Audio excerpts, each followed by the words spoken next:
How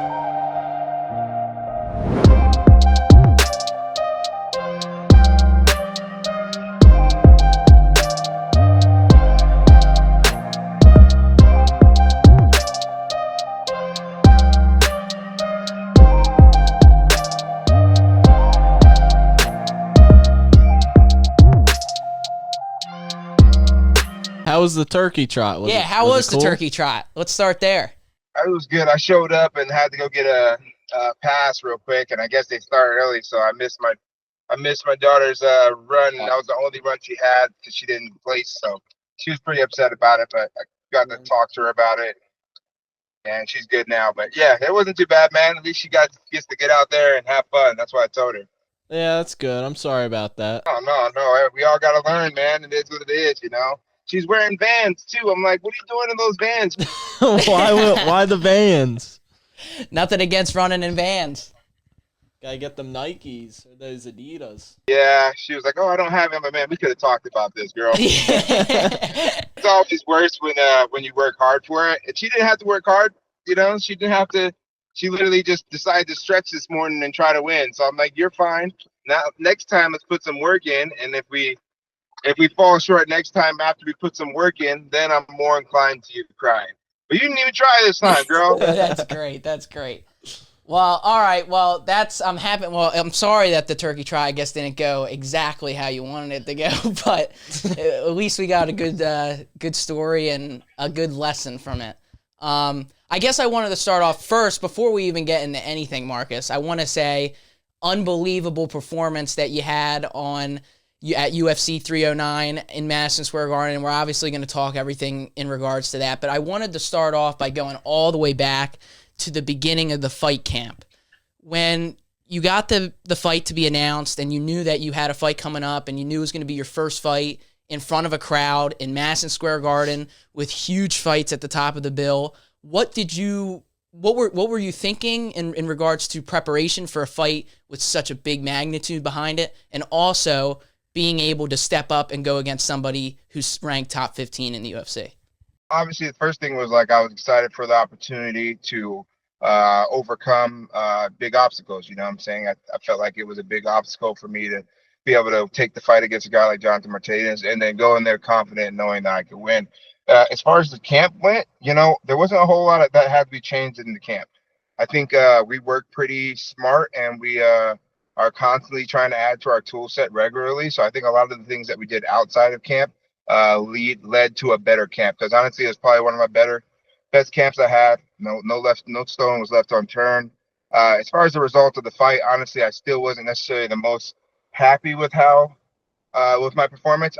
There's certain things I liked about it, certain things I didn't like about it. So that was kind of my thing. But as far as the camp went, I can't make any complaints. Everything was done. I had the best team around me as far as like my health went, as far as my nutritionist, as far as my team at the MMA lab. So honestly, we didn't really make too many changes. We just knew that Jonathan had certain tools that he was going to lean on. Mostly that kick, we figured that he would lean on that. And then, work from there. Yeah, he seemed to be hard to read. Like, he didn't throw much, but he was throwing them kicks, like, pretty hard. I saw that your leg was a little messed up, and how did you deal with that? I was just trying to muscle through it for the most part.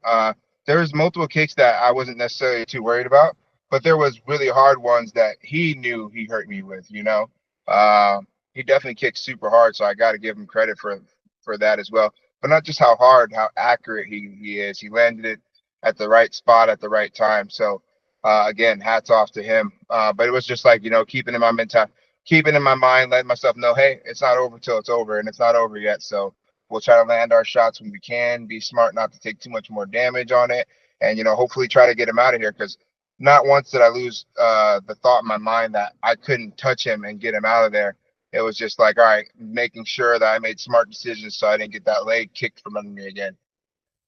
I think it's important to note that, like, most people, like, when you watch this fight, it was very dominant. Like, I know you're saying that you're not too, happy with your performance because you didn't get a finish or, you didn't knock him out or submit him. But if you watch the fight back, it was a very one-sided fight. The leg kicks, that's the only thing that we can talk about, in regards to the other side. But when we talk about Marcus McGhee, every single fight that you step into the octagon. Total domination. It's total domination. It's a highlight, and you've shown it every time since the first fight, and we were so honored, and it was such a privilege that we were able to talk to you the first fight after the UFC. And then the second fight, you did the same thing. And then the third fight, you did the same thing. And even though that you were obviously going against somebody who is now, I mean, this is debatably the absolute hardest division in the world. And you are now ranked 14th in the world. And I'm sure that you are giving yourself the pat on the back, but I just hope that you're giving yourself that praise, because it was, to me, an unbelievable performance. Yeah. I mean, I think you're Riley, incredible. I think Riley was just curious, you know, what the leg kicks felt like, because that was really the only thing that happened, you know, to be completely honest with you. So that's the only thing we can really talk about in regards to the effect that the fight had on you. So when you were in there, the next question I wanted to ask is, when you're in there and you are, you know, putting on the pressure, you do see yourself probably winning the fight. Obviously, you're not scoring the fight, but that's probably what you're thinking in the fight. Is that what you're thinking in the fight? Or did you feel like, man, maybe he did take that round, maybe he did? Or did you feel like each round it was going your way and that you just had to keep doing your job and maybe hopefully something would happen? Yeah, because honestly, I felt like I was winning the fight for sure. And honestly, I didn't really think about it like that. But it was like, in my mind, I was like, yeah, even if they called it, I wouldn't, like, what am I going to do? You know what I'm saying? Don't leave it in the hands of the judges. That's what I always say. So I really wasn't too, like, overly concerned about it. My thought was like, find a way to get him out of there. You know, like, that was really my thought process. And then those kicks, really, it was just like, there's like a good, like, 30 seconds, 40 seconds of like a dead leg. You know what I'm saying? Where like I have to, first, like the feeling of the dead leg, so all the tingling feeling of it all being dead, and then it's like it coming back to life, you know. So, and then I get it, and I'd be able to put some pressure on it, and I'd be all right, cool, now we can start working again, you know. But it'd be like, oh man, it's just like a crazy sensation, and then it'd be like 40 seconds later, oh, we can stand on it, but it's compromised. So that's kind of how the leg kicks felt. But yeah, no part of me was thinking about edging it out, man. Honestly, I wanted to get him out of there, or at least just do some really good work by the end, even if it wasn't getting him out of there, you know, land some good shots, put together some good combinations, you know, do some cool stuff in that third round. So that's what I was thinking in my mind. Like, all right, man, hey, we got one leg, but we still can do some cool stuff. So let's try to get it done. We never got to see your walkout because of ESPN Plus. How was that? Man, I really think they should have played my walkout, bro. The crowd was going. I agree, Dana. We we've been saying we were watching this. We knew it was going to happen too, because you were the feature bout of the prelims, and we knew they were going to cut it. And they always do that. Sometimes they'll give us a walkout, but they didn't, and we were so disappointed. And I was going home from work today, and with my playlist, I was skipping songs, and your song popped up out of nowhere today. And we're having a podcast. So it was Heaven on Earth by Forrest Frank, huh? Or which one? No, we're talking about the Maniac song that we played with our first podcast. The original one, yeah. Watch it back, I'm a maniac. Yes, that's nice. Right. My favorite ones, but I walked out to Forrest Frank, Heaven on Earth, for this song. Okay. Just hitting in the subwoofers hard. You know, I felt like it was gonna anyways, and the crowd was just like digging it, and I was vibing. It was you embrace cool, it all. Just yep. I got that. That's good. Yeah, because that's what I was gonna ask next. You're in Madison Square Garden. Did you give yourself a moment to look around and see the crowd that was there in attendance for your fourth fight? And for people who don't understand, all three of your other fights were all in the Apex. So this was a huge change to go from the UFC Apex to Madison Square Garden. I'm not saying that you deserve. What you deserve, exactly, to be on that type of card. How did that feel, and did you give yourself that moment to actually sink it in, like Riley was saying earlier? Definitely took the moment, like, honestly, to look at, to be grateful, right? It's like a moment of grace and gratefulness, you know? So that was what I called it, more so than like the hype of it. It was just like looking around and being like, man, this is what I get to do tonight. You know what I'm saying? Like, this is pretty dope, you know? Like, this is a pretty cool way to spend a Saturday night with my coaches who are my best friends, my wife watching me, and a huge crowd in Madison Square Garden in New York. Like, all right, you know, this is pretty sweet, you know? And and then dial back in because other than that though, everything felt right, man. I've been saying it ever since I stepped in the UFC. I just, man, when I step in that cage, I just feel like that's where I'm supposed to be. That there's nowhere else I should be, and that my feet are right where they need to be. So it felt that same way even in Madison Square Garden, where I could take it all in, but then still be focused on the task at hand. How did you take in New York after the fight, before the fight, during the week? What did you think of being in New York? Was that one of your first? How many times have you been to New York before, if you ever have before? And what did you think of New York?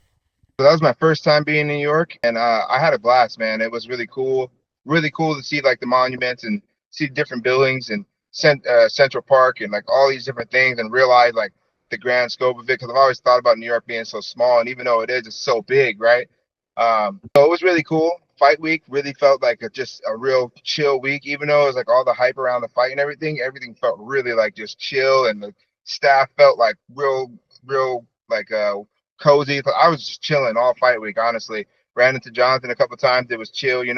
Ran into some other fighters. They were all cool and chill, and was relaxed. And then after the fight, same thing. Just hung out with my wife and some of our friends here from Arizona that came down to watch the fight too.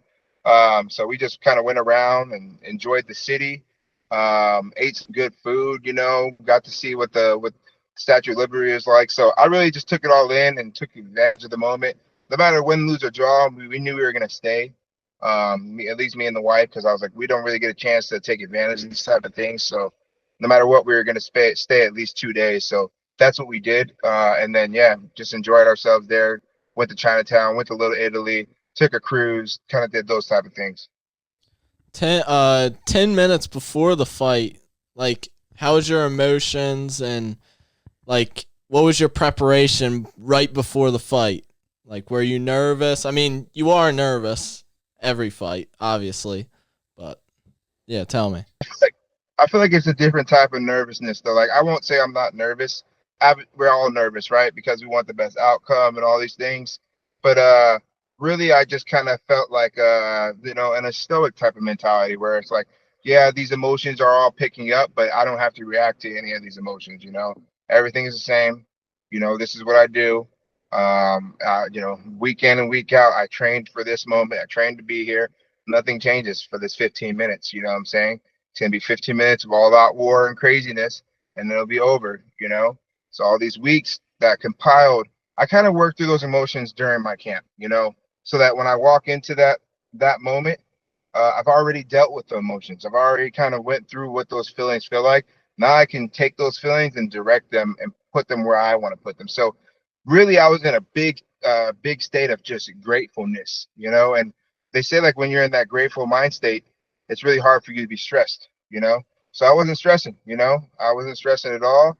I was enjoying myself in the back with my coach, staying warm, hitting some of my shadow boxing, throwing a couple kicks, and then when it was time to go, it was time to go. Go time. That's right. That's right. Maniac time right there. Yeah, that's right. It's time for the maniac to enter the cage. Now, I want to ask you this, Marcus. I don't want to keep you for too long. We're so grateful always for the time, and we really appreciate it. I wanted to ask you just a few final questions, if that's okay with you. Oh no, for sure. Yeah, take your time, man. The last few questions I wanted to ask is, obviously, you get through this fight. It happened now. The ranked fight has happened. So now you look up, and it's only going to get, harder on paper, per se, from here all the way up to the top. The first question I wanted to ask you is, another fight just happened that was also in the bantamweight division. It was between Deiveson Figueiredo and Petr Yan. I'm not surprised that we're having this conversation now, but it's still so surreal that having this conversation for the first time, and now we're really going to have the real conversation. I'm so happy that I get to ask this question. But when you get to see that fight unfold, how do you think you would do against somebody like Deiveson Figueiredo or Petr Yan? We can start with Petr Yan because he did take the victory in that fight, and stylistically, if people don't know, that would be the fight that you should know, because that would be one of the most unbelievable fights I think the bantamweight division could ever do. And I'm curious to see how do you think you would match up against somebody like Petr Yan? I have a lot of respect for Petr Yan and what he's done over the years, and respect his game in a big way. And I think it'd be fireworks. I think it'd be fireworks. I think I match up against everybody well, man. I really believe that. I believe that I trained just as hard. I believe I put the work in, and I believe I'm willing to find out. I'm going to show up fight night and find out, and I think that's a dangerous mix, you know. So I think I match up well against him. You know, I think I have work to do before I even get those type of opportunities. To be honest, to put myself up on that level with those guys, even if I think I'm on that level, physically, mentally, emotionally. You know, I don't think I've proved myself to get there. So I'm gonna keep doing the work, you know, and who knows how many times I'm gonna have to fight before that might become a reality. But I'm excited about all those names. You know, it excites me that this is the bracket that I'm in, and it excites me that there's so much opportunity out there, and that I'm gonna learn so much about myself, learn so much about my opponents. So very exciting stuff, you know, to think about a fight against Davidson Figueroa or a fight against Peter Yan, you know, or a fight against any of these guys. So many studs in this division. So that's when people are asking about, you know, me fighting my teammates, I'm like, bro, what about Corey Sandhagen? What about Peter Yan? What about Figueroa? What about you know, Cheeto Vera? What about Song Yadong? You know, what about all these Rob Font? What about all these killers that we have to go through before we ever would see each other anyways? There's so much meat on the bone that we don't need to be worried about that just yet. No, of course, Exactly. of course. I also wanted to ask you, when you think about you being in the rankings now, like, how does that make you feel? Are you not letting it get to you? Are you like, okay, this is really a testament to all my hard work? Like, can you sit back yet and smell the roses, or is it not something that you can do yet? You know what I mean? Because you are 4-0 with 3 finishes and a dominant victory, entering the top 15. Are you able to sit back yet, or can you not do that until the belt's in your hand, you beat somebody that is on your list, the money's right, whatever it is, it's at the right place? Like, what is it that's going to make Marcus be able to sit back and, you know, smell the roses? Sit on the throne. Yeah, sit on the throne. I don't think that sitting back and smelling the roses is my type of thing. More fruit and what is being done past the ranking, past all the fighting, you know, everything that we're doing inside the gym regularly. And I find so much appreciation in the ability to do that I don't necessarily think that there's necessarily anything tangible that I'm looking for that's going to say, oh, I've done it, I've done enough, you know, that's going to make me sit back. I'm happy with what I've done, you know. I'm thankful, grateful, and blessed to have been able to do what I've done. And I'm going to keep on giving everything that I can give, as long as I can give. And wherever that ends me up at, as long as I do those things, give all that I can, when I can, then wherever I land is completely fine with me. And obviously, I want to become a champion. Obviously, I want to build the biggest platform and have a platform where I can really turn it into, you know, revenue that's going to be able to change lives, do charities, create different opportunities for people who are like me, who didn't have much opportunity. So people, even people who aren't like me, people who have all the opportunity and still could use an extra push, you know. So that's my goal, and I feel like once I'm done here, I'll be done here. But until then, I'm gonna give every single bit of me, you know. That's good. And I have a totally off subject question. Who is your favorite fighter? Who is your favorite UFC fighter that got you into fighting, or who inspired you? You know, Henan Barao was one of my favorites, you know. Back in the day, I always liked Jose Aldo as well. But then, you know, TJ Dillashaw jumped on the scene, and we were working on some of the stuff that he used against Henan Barao, and I was automatically like, man, love this guy, you know. As far as mixed martial arts, as far as bantamweights go, Aljamain Sterling's great too, you know. And then my teammates, you know, Mario Bautista, Kyler Phillips, and Sugar, just being around those guys for the last few years, or for the last 7 years, has built a lot in me, you know. So I have to give them credit as well, as like different bantamweights. Yeah, man, I feel like those are the guys that are the main guys that I focus on at bantamweight. That's awesome. That's good. Marcus, I could talk to you all day. I have so many questions I would love to ask you, but like I said, I don't want to hold you here for too long. We're so grateful that you took the time once again. This was the 4th time that you've been on. We hope that the next time, once again, another victory, regardless of it, we get you back on the program. We're so grateful, and we really hope, you know, we're going to talk, I mean, we've talked about this a million times, but I hope that next year we can finally make it happen and we can come out to Arizona, or vice versa. You come out, see a jiu-jitsu event, and we're going to make it happen That would very be soon. great. We'll make it happen next year. Fingers crossed that we can get together, do an in-person podcast, maybe even train together. Riley said he would love to spar you. And, No, maybe not that.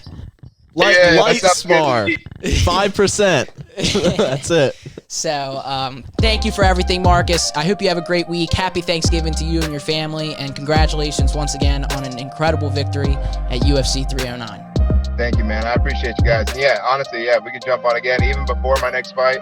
That sounds good too. And yeah, I'm down next year, man. Let's make it happen. So, I'd be a busy man out here with these children and this wife and fighting and everything, but I would love a moment to come out there and kick it with you guys too. So let me know. Yes, sir. Okay, We'll make thank you it so happen. much. Thank you for that, and I appreciate it. You have a great weekend, and happy Thanksgiving, sir. Thank you for hopping on. Thanksgiving, man. Happy Thanksgiving. Enjoy the holidays. Later. So there you guys have it. Marcus, the Maniac McGhee.